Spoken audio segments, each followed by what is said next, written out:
We've been working with communities across the whole of Victoria now for the last 10 months and about 6 or 7 days, I think, to work with them around their wellbeing and around recovering from these fires. There are 33 community recovery committees that we've been working with, and all of those have talked to us around the kind of things they think will help them be able to, their communities be able to recover from these fires.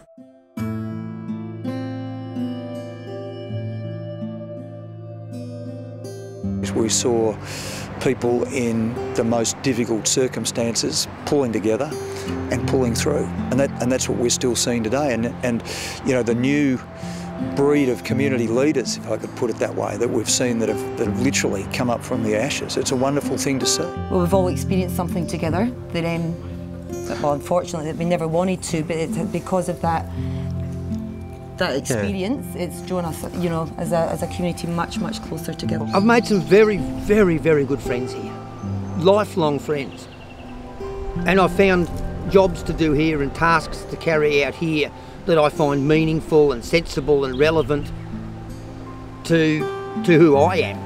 And so I've got enormous sort of personal, emotional satisfaction out of my membership of this community. We've lived this.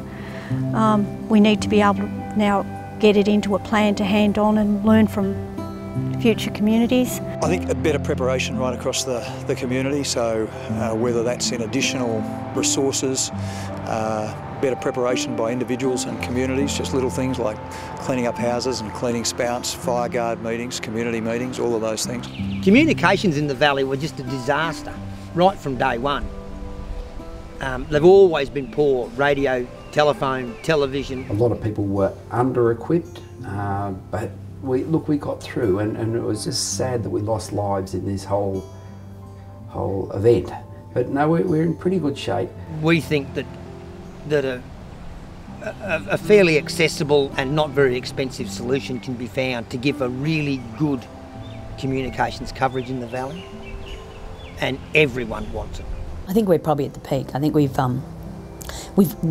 as well aware of all those issues as anybody is in the community.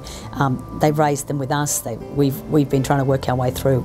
But you know, there are now, I think, much better funded plans in place which will deliver a lot of these outcomes that communities want.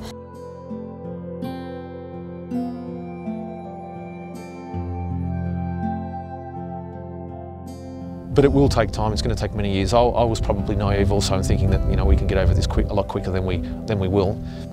But I can tell you it's going to take many years, many years for people to get back to a point where they can be happy with where they're at. Hopefully it's for all of us to see people, you know, getting back some sense of normalcy in their lives. And you know, when you lose a loved one, you know, as someone described it to me, it's called the new normal. I mean, that's the best you can do. You know, that's not what you had, and you'll never get back what you had, but you try and find your way through it to be able to get at least a bit more stability back in your life and some normal behaviours. I met Susie on the Monday after the fire. Susie, not knowing who I was or what happened, started to walk towards me with a cup of coffee, and my brother was with me. And he saw her coming and where she was coming, and he headed her off at the pass. She said, "I wouldn't go there if I was you." I did need a drink, so I actually approached Susie, and she didn't know what to do. She didn't know whether to run or what. And she said I was the kindest, most nicest person to speak to her all day. I've just got to look at things differently now. And all of it's about being new. You've got to give yourself some support. You've got to get out of bed in the morning and say, "I'm going to do this."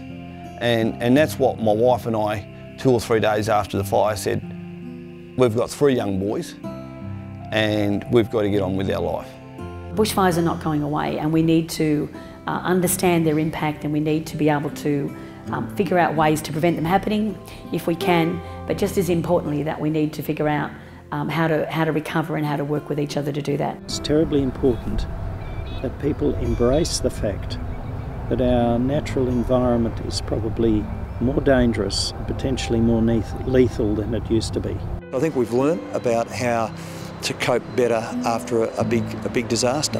And I think, you know, at the end of the day, we've all learnt too as a state and as individuals. We've all learnt about humility, and I was just saying earlier, in those early days, they're probably some of the darkest hours you could ever imagine. But through all of that, I was always just humbled really by people in the most appalling circumstances who showed enormous courage. I've enjoyed the time I've had in local government.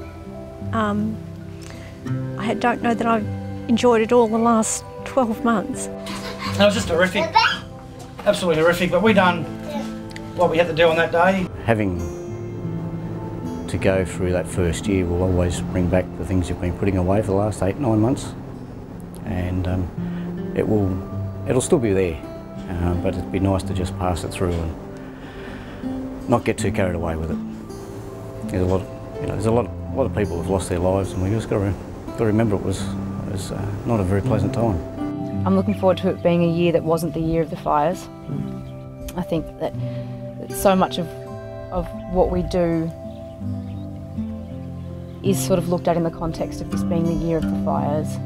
$100 question, would I stay or would I go? At this stage, seeing that we've prepared ourselves a lot better now, we've got pumps on, we've got the hoses on, I think we may stay. No, we wouldn't leave here because of bushfires.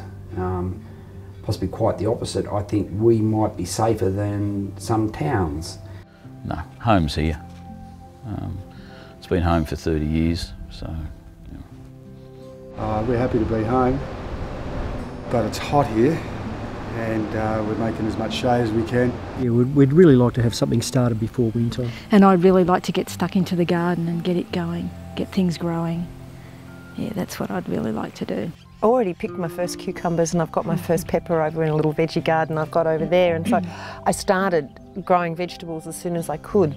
Now, I've actually made beds out of burnt bits of wood and things like that.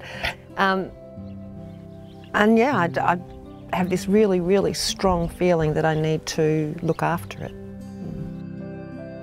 Wasn't a good thing. I just feel sorry for the poor people that that aren't here. That aren't here. It was horrific, absolutely horrific. Marilyn was the only person I'd ever known. Loved her dearly, and to find someone who you can